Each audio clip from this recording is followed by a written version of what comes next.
ಈ ಜಪಾನಿಗೆ ಹೋಗಲಿಕ್ಕೆ ಕೇವಲ ಪುತ್ತೂರಿಂದ 30 ನಿಮಿಷ ಸಾಕು. 30 ನಿಮಿಷದಲ್ಲಿ ಇಂಟರ್ನ್ಯಾಷನಲ್ ಜರ್ನಿ ಮಾಡಿ ಬರ್ಬೋದು.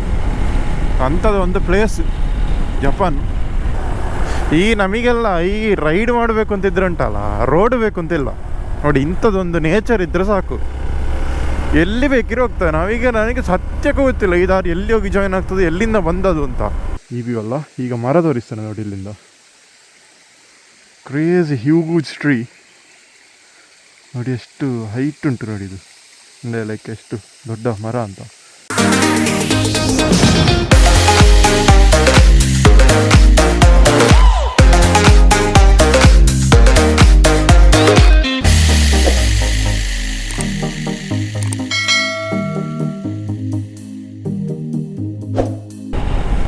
Welcome back to my channel.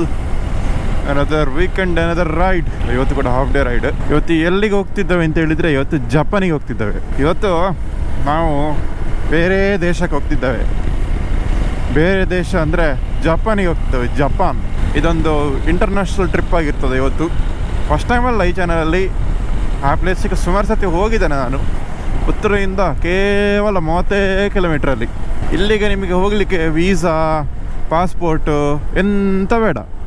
ನಿಮಗೆ ಹೀಗೆ ಆರಾಮದಲ್ಲಿ ಹೋಗಿ ಬರ್ಬೋದು. ಬಸ್ಸಲ್ಲಿ ಹೋಗ್ಬೋದು, ಕಾರಲ್ಲಿ ಹೋಗ್ಬೋದು, ಬೈಕಲ್ಲಿ ಹೋಗ್ಬೋದು, ಈ ಎದುರಿನ ಲಾರಿಯಲ್ಲಿ ವಿಕ್ರಿ ಹೋಗ್ಬೋದು. ಈ ಜಪಾನಿಗೆ ಹೋಗಲಿಕ್ಕೆ ಕೇವಲ ಪುತ್ತೂರಿಂದ 30 ನಿಮಿಷ ಸಾಕು. 30 ನಿಮಿಷದಲ್ಲಿ ಇಂಟರ್ನ್ಯಾಷನಲ್ ಜರ್ನಿ ಮಾಡಿ ಬರ್ಬೋದು. ಅಂಥದ್ದು ಒಂದು ಪ್ಲೇಸ್ ಜಪಾನ್. ಜಪಾನಿಗೆ ಹೋಗೋ ಮುಂಚೆ ಗಾಡಿಗೆ ಒಂಚೂರು ಪೆಟ್ರೋಲ್ ಹಾಕಬೇಕು. ಲಾಸ್ಟ್ ಪೆಟ್ರೋಲ್ ಹಾಕಿ ಯಾವಾಗಂತ ನನಗೆ ಗೊತ್ತಿಲ್ಲ, ಅಷ್ಟು ದಿವಸ ಆಯಿತು. ಈಗ ಕೆಲವು ವಿಷಯಗಳು. ಜಪಾನಿಗೆ ಸ್ಟ್ರೈಟ್ ಇದೇ ರೋಡಲ್ಲಿ ಹೋದ್ರೆ ಆಯಿತು, ಸೀದಾ ಜಪಾನಿಗೆ ಹೋಗ್ತದೆ. ಬಟ್ ನಮ್ಮದು ರೋಡು ಸ್ಟ್ರೈಟ್ ರೋಡಲ್ಲ, ನಿಮಗೆ ಗೊತ್ತಿದ್ದ ಹಾಗೆ. ನಾವು ಒಳಗೆ ತಿರುಗಿ ಜಪಾನಿಗೆ ಹೋಗೋದು ಇವತ್ತು. ನೋಡ, ಜಪಾನಿಗೆ ಹೋಗೋದಕ್ಕೆಂದು ಗೊತ್ತುಂಟ ನಿಮಗೆಲ್ಲರಿಗೂ. ನಾವು ಆಫ್ ರೋಡ್ ಮಾಡಲಿಕ್ಕೆ ಹೋಗುದು ಜಪಾನಿಗೆ. Sound strange right? International destination off road ಇದೆಲ್ಲ.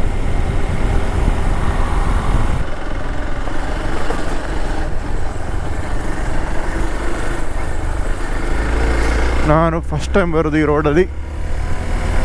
ದೊಡ್ಡ ಟವರ್ ಉಂಟು. ಸಿಗ್ನಲಿಗಂತ ಸಮಸ್ಯೆ ಇಲ್ಲ ಇಲ್ಲಿ ಆಫ್ ರೋಡ. ಈ ಇಂಟೀರಿಯರ್ ರೋಡ್ಸಿಗೆಲ್ಲ ಬರುವಾಗ ಊರಿನವರೆಲ್ಲ ಮನೆ ಕಣ್ಣು ಬಾಯ್ಬಿಟ್ಟು ನೋಡ್ತಾರೆ. ಯಾಕಂದ್ರೆ ಅವರು ಎಕ್ಸ್ಪೆಕ್ಟೇ ಮಾಡಿರೋದಿಲ್ಲ ಈ ಥರ ಬೈಕಲ್ಲಿ ರೈಡಿಂಗ್ ಗೇರ್ಸ್ ಎಲ್ಲ ಹಾಕಿ ಬರೋದು.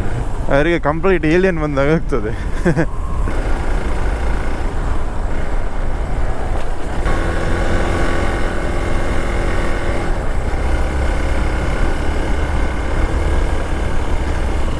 Yes, off-road. Only for a short duration.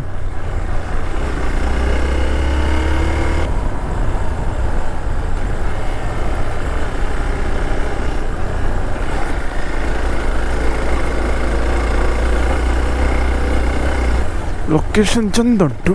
ಒಂದೇ ಸೆಕೆಂಡ್ ನಮ್ಮ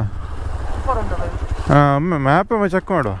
ಅಟ್ಲೀಸ್ಟ್ ಒಂದು ಅಂದಾಜು ಬೇಕಲ್ಲ ಇದು ಎಲ್ಲಿ ಹೋಗ್ತದೆ ಅಂತ. ಸರಿ ಉಂಟು. ಎಂತ ಪೋಕಿಮಾನ್ ಕಾರ್ಡ್ಸ್ ಎಲ್ಲ ಬಿದ್ದಿದೆ.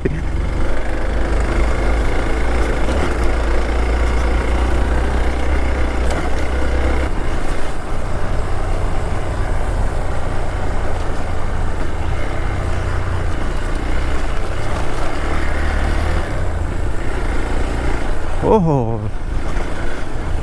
ಲಾಯ್ಕುಂಟು ಮಾರ ಇದು.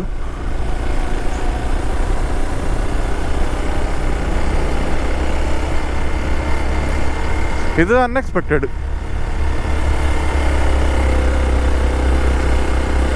ಹಾಂ, ಎಂತ ಮಾರೆ. ಹಾಂ, ನಮಗೆ ಹೋಗ್ಲಿಕ್ಕೆ ಮಾತ್ರ ಈಚೆ.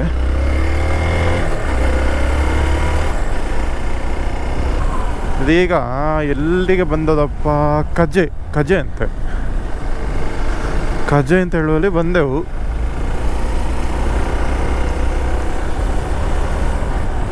ಈ ನಮಗೆಲ್ಲ ಈ ರೈಡ್ ಮಾಡಬೇಕು ಅಂತಿದ್ರೆ ಉಂಟಲ್ಲ, ರೋಡ್ ಬೇಕು ಅಂತಿಲ್ಲ ನೋಡಿ. ಇಂಥದ್ದೊಂದು ನೇಚರ್ ಇದ್ದರೆ ಸಾಕು, ಎಲ್ಲಿ ಬೇಕಿರೋ ಹೋಗ್ತದೆ. ನಾವೀಗ ನನಗೆ ಸತ್ಯಕ್ಕೂ ಗೊತ್ತಿಲ್ಲ ಈ ದಾರಿ ಎಲ್ಲಿ ಹೋಗಿ ಜಾಯಿನ್ ಆಗ್ತದೆ, ಎಲ್ಲಿಂದ ಬಂದದು ಅಂತ. ಹೀಗೆ ಹೋಗುದಷ್ಟೇ, ಒಂದಾಕಿ ಹೋಗುದು. ಯಾವ್ದಾರು ಒಂದು ಒಳ್ಳೆ ದಾರಿ ಸಿಕ್ಕಿದ್ರೆ ತಿರುಗಿ ಒಳಗೆ ಹೋಗುದು. ಬಟ್ ಅಂದಾಜಿರಬೇಕು ನೀವು ಎಲ್ಲಿ ಹೋಗ್ತಿದ್ದೀರಿ ಅಂತ. ಆಲ್ ಆಫ್ ಸಡನ್ ನೀವೀಗ ಜಪಾನಿಗೆ ಹೊರಟು ಅಮೆರಿಕ ಹುಟ್ಟಿದ್ರೆ ಕಷ್ಟ ಉಂಟು.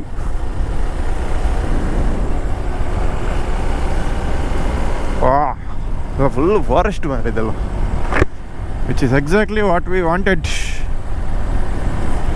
ನೋಡಿ ನಾವೊಂದು ಈಗ ಒಂದು ಊರಲ್ಲಿ ಇರ್ತೇವೆ, 25 ನೋಡಿ 27 ವರ್ಷ ಆಯಿತು ನಾನು ಪುತ್ತೂರಲ್ಲಿ ಹುಟ್ಟಿ. ಆದರೆ ನಾವು ನೆನೆಸೋದೆಂತ, ಈ ಪುತ್ತೂರಿನ ಎಲ್ಲ ದಾರಿ ನನಗೆ ಗೊತ್ತುಂಟು ಅಂತ. ನೋಡಿ ಈ ದಾರಿಯಲ್ಲಿ ನೋಡಿ ಫಸ್ಟ್ ಟೈಮ್ ಬರುತ್ತೆ ನಾನು. ಹೇಳೋದು ಮಾತ್ರ, ಒಳಗೆ ಉಂಟಲ್ಲ ಸಾವಿರ ರೋಡ್ ಇರ್ತದೆ, ನಮಗೆ ಗೊತ್ತಿರೋದಿಲ್ಲ. ಅದನ್ನೇ ಎಕ್ಸ್ಪ್ಲೋರ್ ಮಾಡೋದೊಂದು ನನ್ನ ಗೋಲ್. ಇಂಟೀರಿಯರ್ ರೋಡ್ಸ್ ಎಲ್ಲಿಂದ ಎಲ್ಲಿಗೆ ಹೋಗಿ ಜಾಯಿನ್ ಆಗ್ತದೆ ಅಂತ. ಬಟ್ ಇದೆಲ್ಲರಿಗೆ ಹೇಳಿದರೆ ಗೊತ್ತಾಗೋದಿಲ್ಲ. ಕೆಲವರು ಹೇಳ್ತಾರೆ ಸುಮ್ಮನೆ ತಿರುಗೋದು ಅಂತ. But there is a goal behind that, our motto behind that. ಒಂದೊಂದು ಹೇಳಿದ್ರೆ ಸ್ಯಾಟಿಸ್ಫ್ಯಾಕ್ಷನ್, ಇನ್ನೊಂದು ಇನ್ಫಾರ್ಮೇಷನ್, ಎಲ್ಲಿ ಎಂತ ಉಂಟು ಗೊತ್ತಾಗ್ತದೆ.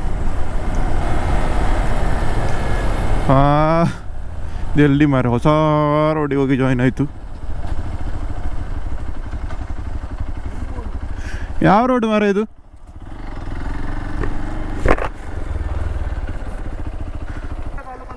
ಯಾವ ರೋಡ್ ಮಾರ ಇದು?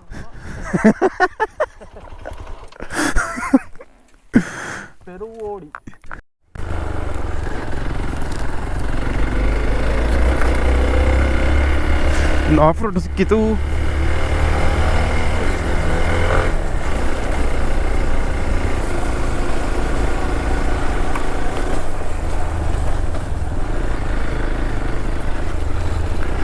ಮರಗಳೆಲ್ಲ ದೊಡ್ಡದುಂಟು.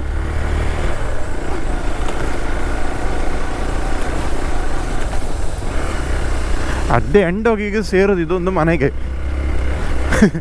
ಆದರೆ ಒಂದು ದಾರಿ ಎಕ್ಸ್ಪೀರಿಯನ್ಸ್ ಮಾಡುವಂಥ ಅಟೆಂಪ್ಟ್ ಮಾಡೋದು.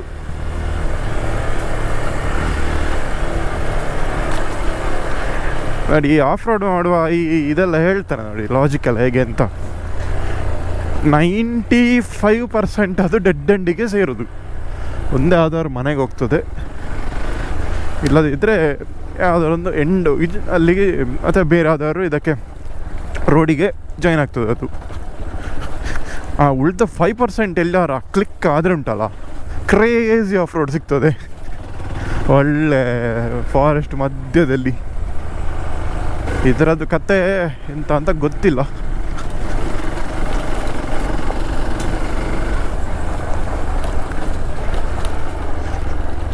ಓಹೋ, ಎಲ್ಲ ಜಾರ್ತದೆ ಮಾರೆ. ಯಾವುದೋ ಪಾತಾಳ ಕಿಡಿತಿದ್ದಾವೆ.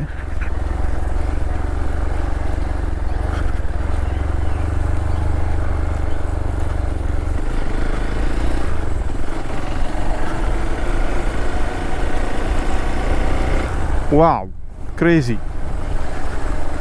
ನೋಡಿ ಹಾಗೇ ರೋಡ್ ಹೋಗ್ತದೆ. ಒಂದು ವಿಷಯ ಅಂತ ಹೇಳಿದರೆ ಇಲ್ಲೆಲ್ಲ ಅಚ್ಚುಗಳುಂಟು ಗಾಡಿಗಳದ್ದು, ವಿಚ್ ಮೀನ್ಸ್ ಇದು ಜನಸಂಚಾರ ಆಗುವ ದಾರಿ.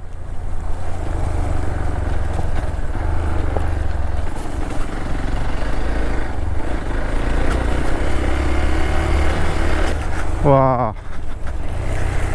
ಕ್ರೇಜಿ ಮಾರೆ. ಶ್ಯಾ,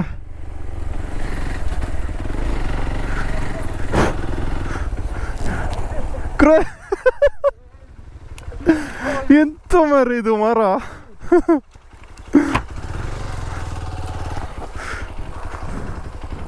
ಯಬ್ಬ,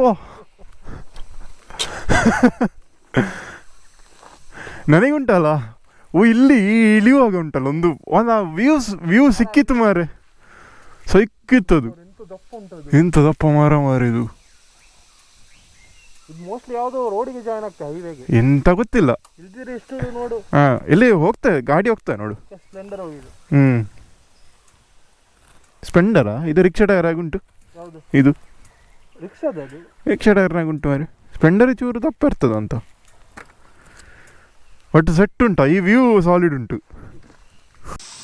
ಇಲ್ಲೊಂದು ಸಣ್ಣ ವಾಟರ್ಫಾಲ್ ಟೈಪ್ ಉಂಟು. ಇದೀಗ ಮಾರ್ಚ್ ನೋಡಿ, ಮಾರ್ಚಲ್ಲಿ ಸ್ವಲ್ಪ ನೀರುಂಟು. ಸೊ ವಿಚ್ ಮೀನ್ಸ್ ಅದು ಸಣ್ಣ ದೊಡ್ಡ ಮಟ್ಟಿದೆ ನೀರಿನ ಸೋರ್ಸ್ ಇದು. ಎಲ್ಲರಷ್ಟೊತ್ತಿಗೆ ಡ್ರೈ ಆಗಿ ಆಗಬೇಕಿತ್ತು. And look at this view. ಈ ವ್ಯೂ ಅಲ್ಲ, ಈಗ ಮರ ತೋರಿಸ್ತಾನೆ ನೋಡಿ ಇಲ್ಲಿಂದ. ಕ್ರೇಜಿ ಹ್ಯೂಜ್ ಟ್ರೀ ನೋಡಿ, ಎಷ್ಟು ಹೈಟ್ ಉಂಟು ನೋಡಿ ಇದು. ಅಂದರೆ ಲೈಕ್ ಎಷ್ಟು ದೊಡ್ಡ ಮರ ಅಂತ. ವಾ, ಅದರ ಗೆಲ್ಲುಗಳು ನೋಡಿ, ಅಂತ ಒಂದು 1000 ಗೆಲ್ಲುಂಟು ಅದಕ್ಕೆ. ಅಷ್ಟು ದೊಡ್ಡ ಮರ ಇದು ನೋಡಿ. ಇದು ಸಹ, ಈ ಮರ ಸಹ ನೋಡಿ. ನಾನು ಲಿಟಲ್ಲಿ 3x ಹಾಕಿಯೇನೆ ಝೂಮು, ಆದರೂ ಸಹ ನಿಮಗೆ ಫ್ರೇಮಲ್ಲಿ ಕವರ್ ಮಾಡ್ಲಿಕ್ಕೆ ಆಗ್ತಾಯಿಲ್ಲ. ವಿಚ್ ಮೀನ್ಸ್ ಎಷ್ಟು ದೊಡ್ಡ ಮರ ನೋಡಿ ಇದು. ಸೂಪರ್ ಲೊಕೇಶನ್ ಮಾತ್ರ ಇದು.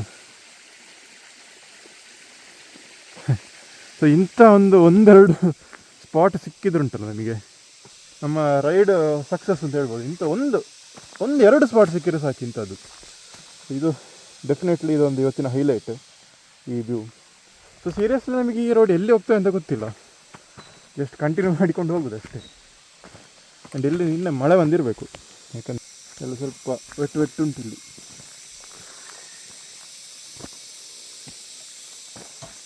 ಅದು ಸೂಪರ್ ಇತ್ತು ಯಾರು ಇದು. ಈ ವ್ಯೂ ಮಾತ್ರ, ಈ ಒಂದು ಸಿಂಗಲ್ ವ್ಯೂ ಸಾಕು ಇವತ್ತಿಗೆ ಹೈಲೈಟ್.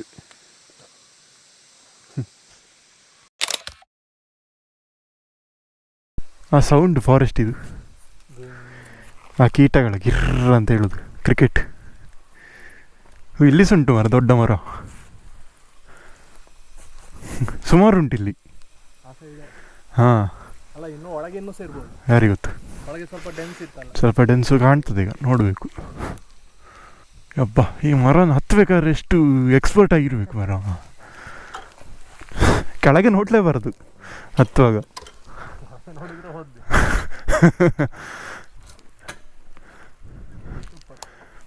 ಸರಿ, ಹೊರಡ.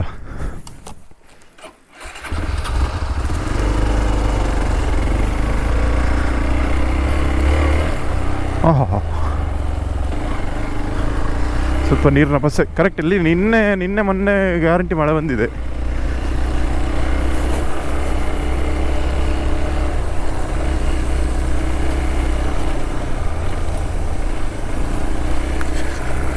ಅದೆಂತ ಈಗಲ್ಲ, ದೊಡ್ಡ ಈಗಲು ಹಾರಿಕೊಂಡು ಹೋಯ್ತು ಮೇಲೆ.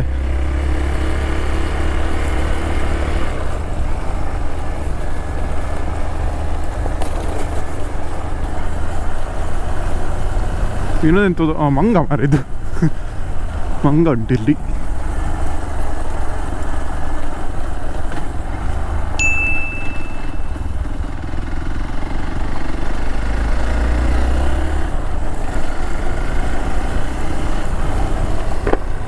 ವಾ, ಇದು ಕ್ರೇಜಿ ಉಂಟು.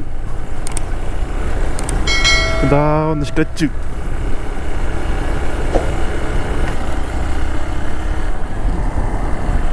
ಇದೆಲ್ಲ ಮನೆಗೆ ಈಚೆ ಹೋದ್ರೆ ಎಲ್ಲ ಉಂಟಲ್ಲ.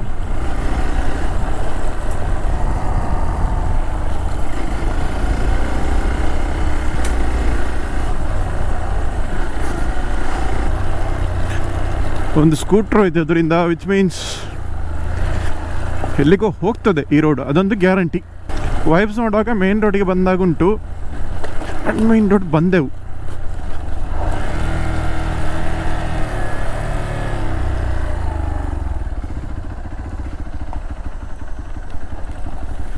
ಹಾಂ, ಇಷ್ಟೇ. ಅಲ್ಲಿ ನೋಡೋ ಮಾರು ಒಳ್ಳೆ ಅಮೆಝಾನ್ ಫಾರೆಸ್ಟ್ ಒಳಗೆ ಹೋದಾಗಾಯ್ತು ಒಮ್ಮೆಗೆ. ಮತ್ತೆಲ್ಲ ಫಾರೆಸ್ಟ್.